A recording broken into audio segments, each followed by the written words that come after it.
Welcome to ஐச creations. இன்றைக்கி ஒரு making video பார்க்க போகிறோம். இதான் அந்த டிசைனு.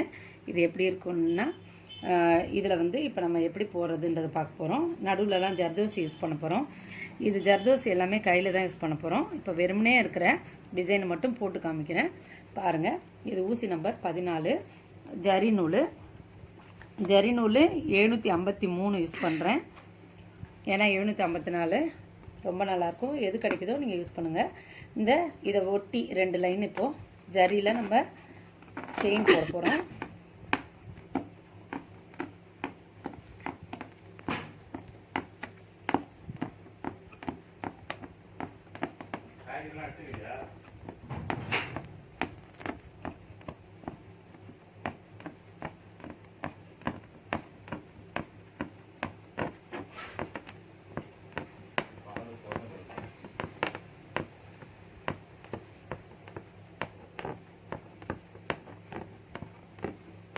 ரொம்ப சின்னதாக மெலிசாக போடுங்க, குட்டி குட்டியாக போடுங்க. அப்போ தான் வந்து நம்ம டிசைன் ரொம்ப அழகாக இருக்கும். நீங்கள் பெருசு பெருசாக போட்டிங்கன்னா நல்லாவே இருக்காது. அதனால் நம்ம குட்டி குட்டியாக செயினை நம்ம போடும்போது தான் நம்மளோட செயின் ரொம்ப அழகாக இருக்கும்.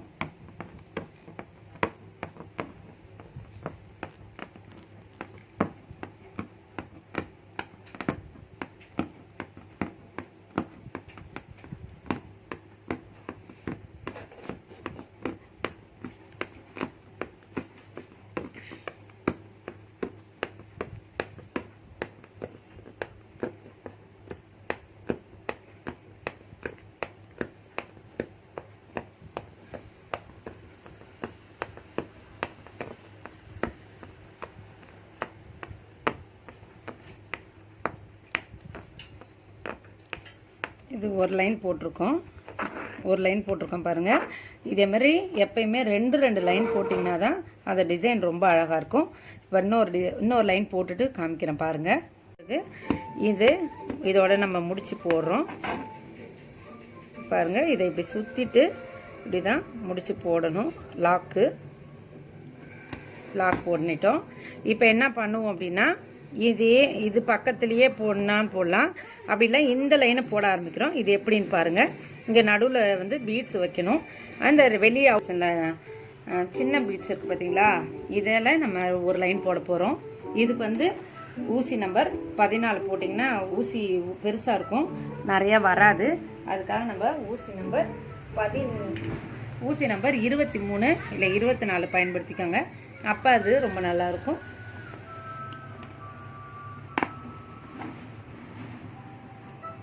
ஒன்று 2க்கு மேலே போடாதீங்க, 3 நாள்லாம் போடாதீங்க. போனால் 2 போடலாம், 2க்கு மேலே எப்பயுமே போடாதீங்க. 1 போட்டால் ரொம்ப நல்லா தான் இருக்கும்.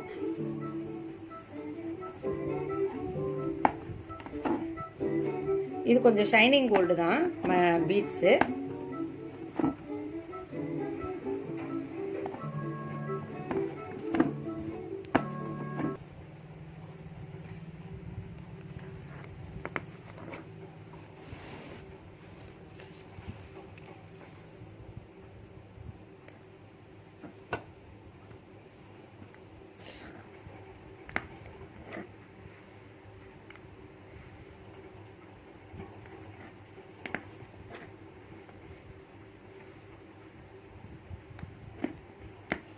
பாருங்கள், இதோட நம்ம முடிச்சிட்டோம்.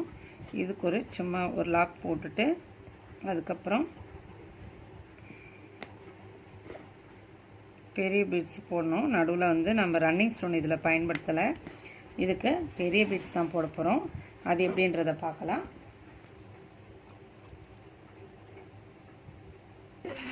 பெரிய பால் இதுதான் இங்கே நடுவில் வைக்கிறோம். இது எப்படி வைக்க போகிறோம்னா, நடுவில் ஜர்தோசி கோக்க போகிறதுனால நம்ம தொடர்ந்து வைக்கக்கூடாது. பாருங்கள்,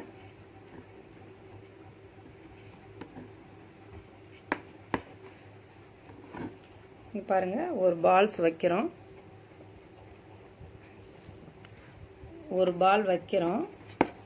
அப்புறம் ஒரு செயின் திரும்ப இந்த ஒரு லைன் போட்டு முடிச்சிட்டேன். இப்போ வந்து 2 கோல்டன் லைனும் 2 லைன் கோல்டனும் போட்டுட்டு அதுக்கப்புறம் காமிக்கிறேன். போட்டுட்டோம். இப்போ வந்து பாருங்கள், இந்த புடவையோட அந்த ப்ளவுஸோட அதே கலருக்கு ஒரு 2 லைன் போடும்போது ரொம்ப நல்லாயிருக்கும். அதுக்கப்புறம் ஏன்னா அது மடித்து தைக்கிறதுக்கு டெய்லருக்கு இடத்துல இல்லாமல் இருக்கும். நான் எப்பயுமே இப்படி தான் போடுவேன், அதை பார்த்துக்கோங்க. இது போடும்போது ஒன்றும் தெரியாதுன்னு இருக்கலாம், ஆனால் அதுக்கப்புறம் பக்கத்தில் கோல்டன் த்ரெட் போடும்போது நல்லாவே தெரியும். இதை 2 லைன் போட்டிங்கன்னா அது டெய்லருக்கு கஷ்டம் இல்லாமல் இருக்கும். ஆனாலும் டிசைன் ரொம்ப நீட்டாக ரொம்ப அழகாக இருக்கும்.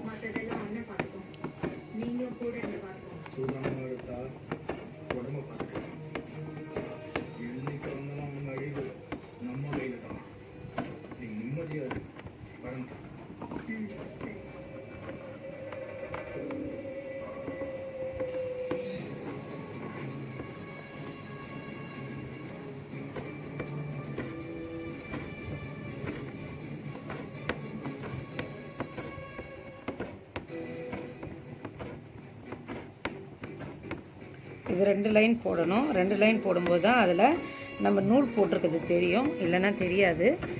இப்போ நான் ஒரு லைன் போட்டு முடிச்சிடுறேன். 2 லைனும் போட்டு முடிச்சுட்டு உங்ககிட்ட காமிக்கிறேன். பாருங்கள், இது ஒரு லைன் போட்டால் போதும். இதுக்கு நான் உள்ளே வந்து ஜர்தோசி தான் வைக்க போகிறோம். அதனால் இந்த ஒரு லைன் மட்டும் தான் போட போகிறோம். இந்த இதை எப்பயுமே முனையில் போடுங்க. முனையில் போட்டுட்டு ஒரு குத்திட்டு அதுக்கப்புறம் திருப்புங்க. அப்போ தான் அந்த இடம் ஷார்ப்பாக இருக்கும், இல்லைனா ஷார்ப்பாக இருக்காது. அதுமாதிரி நம்ம பீட்ஸு இந்த ஒரு கோடு போட்டிருக்கோம் பார்த்தீங்களா, இந்த கோடுக்கிட்ட நம்ம பீட்ஸை வச்சுட்டு நம்ம தைச்சோன்னா அழகாக வராது. அதனால் இந்த கோட்டை ஒட்டின மாதிரி ஒரு லைன் போட போகிறோம். பாருங்கள், மெலிசாக ஒரு கோடு விட்டு போட்டுட்டோன்னா பீட்ஸ் வச்சு அது சைடில் ஒரு லைன் போட்டால் நல்லா வரல. அதனால் இதேமாதிரி போட்டிங்கன்னா ரொம்ப அழகாக வரும்.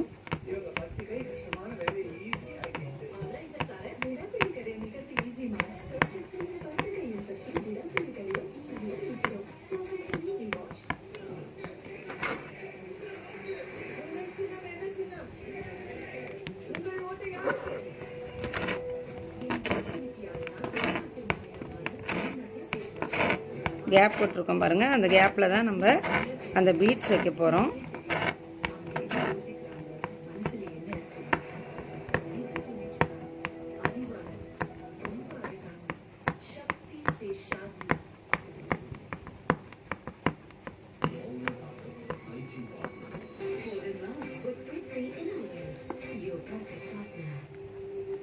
பாருங்கள், இதில் நடுவில் இப்படி கோக்குறோம். கோக்கும்போது பாருங்கள், ரெண்டுக்கும் நடுவில் அழகாக வரும். இதே நம்ம இதை போட்டுட்டு அதை போட்டோம் அப்படின்னா அந்த லைன் செயினை போட்டோன்னா நல்லா வராது, நல்லா இருக்காது. இந்த மாதிரி குட்டி குட்டி செயினாக போட முடியாது.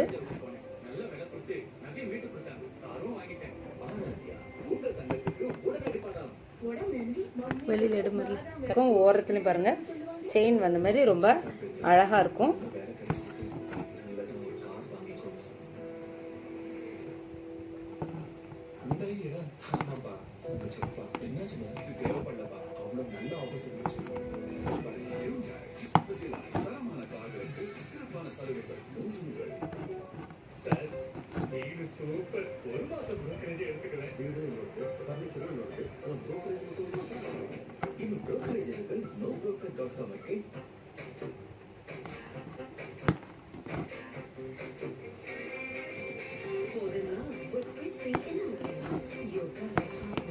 பாருங்க, ஜர்தோசியை நம்ம 2 விதமாக கட் பண்ணியிருக்கோம். பாருங்க, ஒன்று பெருசாக கட் பண்ணியிருக்கோம், இது ரொம்ப குட்டியாக கட் பண்ணியிருக்கோம்.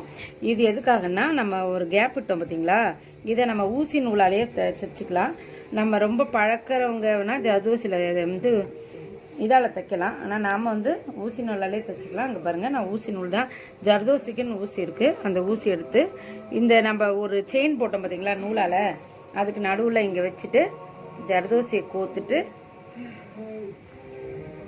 இங்கே பாருங்கள், இது கோல்டனுக்குள்ளே தெரியாத மாதிரி தான் இருக்கும், ஆனால் பார்த்தா உங்களுக்கு டைட்டு தெரியும், டைட்டாக இருக்கும், நல்லாயிருக்கும் டிசைனு.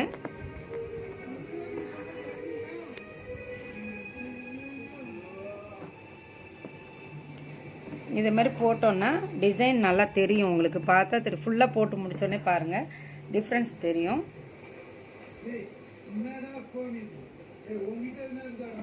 இது ஃபுல்லாக முடிச்சுட்டு காமிக்கிறேன்.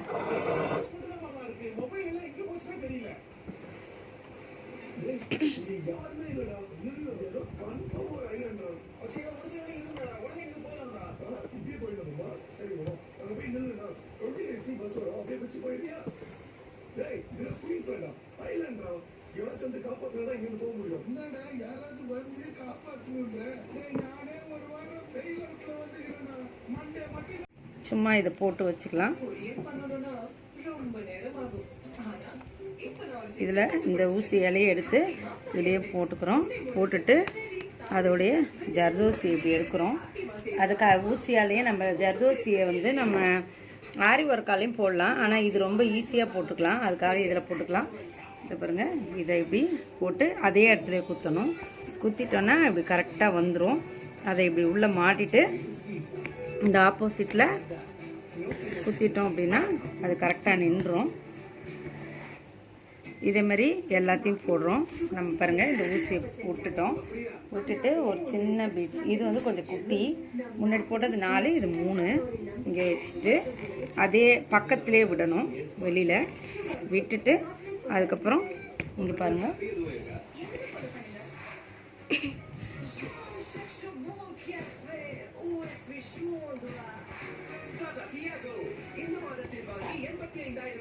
இங்கே பாருங்கள், அவ்வளோதான். கரெக்டான ஷேப்பில் நறுக்கிக்கணும். நம்ம முன்னாடி போட்டது, நடுவில் போட்டது குட்டி, இது கொஞ்சம் பெருசு.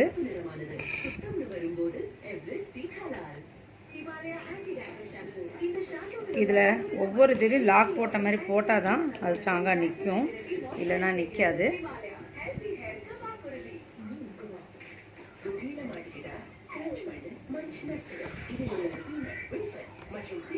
இங்கே பாருங்கள், இது லாக்கு.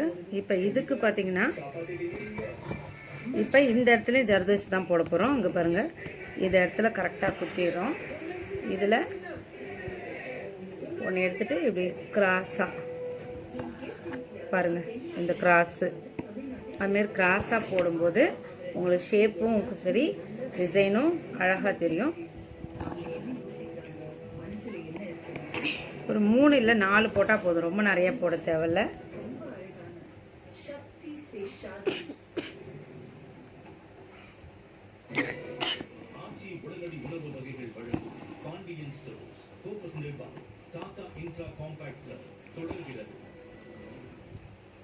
பாப்பா நமக்கு பிறந்தாலும் அவங்களுக்கு பிறக்கிற மாதிரி தான். அவ்வளோதான், இதை இப்படி போட்டுருவோம். இதை போட்டுட்டு அதுக்கப்புறம் இங்கே நடுவுலையும் அதே தான். யார் இல்லைன்னு சொன்னது? நமக்கு பிறக்கிற பாப்பா தான், அவங்களுக்கு அது பாப்பா தானே.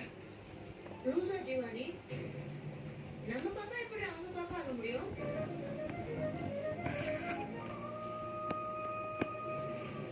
குழந்தைய அவ கையில கொடுத்தல.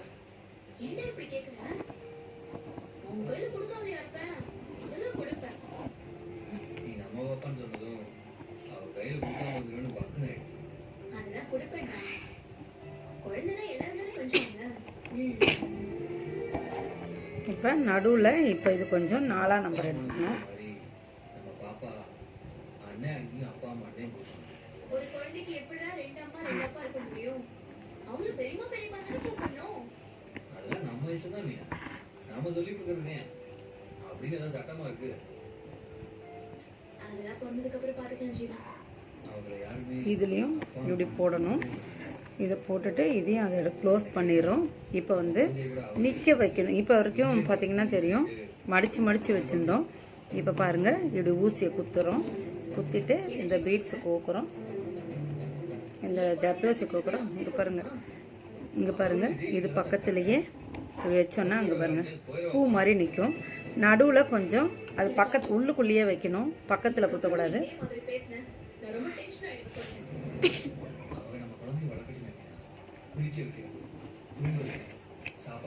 இங்கே பாருங்கள், ஒரு மாதிரி நிற்கிற மாதிரி அழகாக தெரியும். நடுவுலேருந்து எடுக்கணும், பக்கத்தில் முடிகிற இடத்துல எடுக்கக்கூடாது.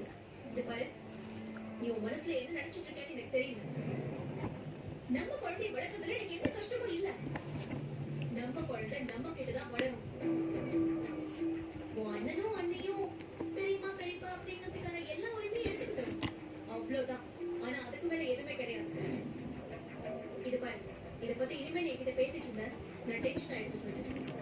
பாருங்கள், ஒரு மாதிரி பூ மாதிரி வருது பார்த்தீங்களா? சரி சரி, டென்ஷன் ஆகும். படு. இதை பற்றி இன்னொரு நாள் பேசுகிறேன். இன்னொரு நாளா? இனிமே இந்த விஷயத்தை எப்பவுமே நீ இப்ப பேசக்கூடாது. இப்போ நம்ம என்னெல்லாம் பேச இப்போ ஒரு 4 லேயர் மாதிரி இருக்குது பாருங்கள். இது 4 லேயர் மாதிரி இருக்கிறதும் அந்த 4 லேயரை தனித்தனியாக பிரிச்சுக்கணும். இங்கே பாருங்கள், இந்த லேயர்லேருந்து இப்படி ஆரம்பிக்கிறோம். ஆரம்பித்து படு. நான் படுக்கிறேன். இது எல்லாத்துக்குமே அப்படி தான் போடணும்.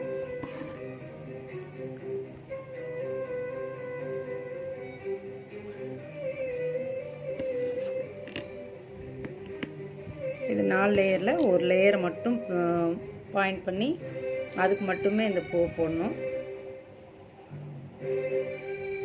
டேய், என்ன உட்கார்ந்துட்டு இருக்க? டைம் ஆச்சு, சீக்கிரம் வந்து படு.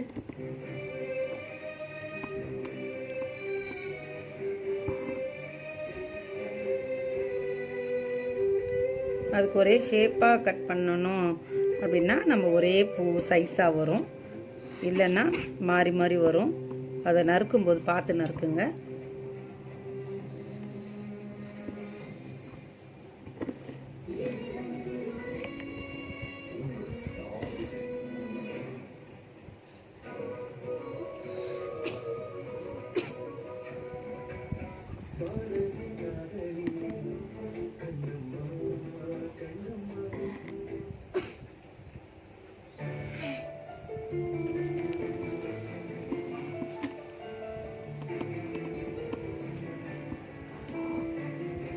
பாரதி,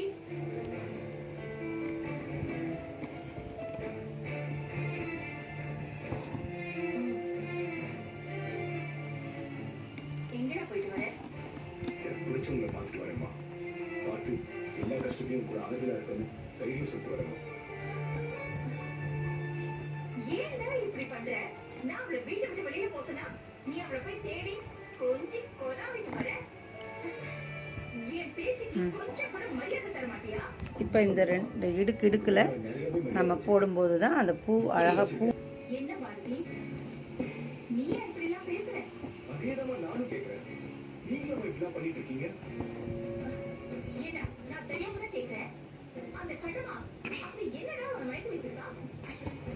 பெத்த அம்மாவை தூக்கி எறிஞ்சிட்டு பாருங்கள், இந்த ஃபுல் பூவும் போட்டுட்டு காமிக்கிறேன். அழகாக ஃபோக்கஸ். பின் கழுத்தில் 2 லேயரு கோல்டன் த்ரெட்டு, 2 லேயரு அந்த சில்க்கு கலர் அதே கலர். அதுக்கப்புறம் உள்ளேயும் 2 லைன் கொடுத்துருக்கேன். அதுக்கப்புறம் அந்த பீட்ஸ், குட்டி பீட்ஸ் கொடுத்துருக்கேன். அப்புறம் பெரிய பீட்ஸ் ஒன்று கொடுத்துருக்கேன். நடுவில் ஜர்தோசி போட்டிருக்கோம். இது ஃபுல்லாக பாருங்கள் ஜர்தோசி பூ தான். பாருங்கள், இது கையாலேயே தான் நான் போட்டிருக்கேன். இதே மாதிரி நம்ம இது போடும்போது ரொம்ப அழகாக கிராண்டாக கோல்டன் கலரில் இருக்கும்.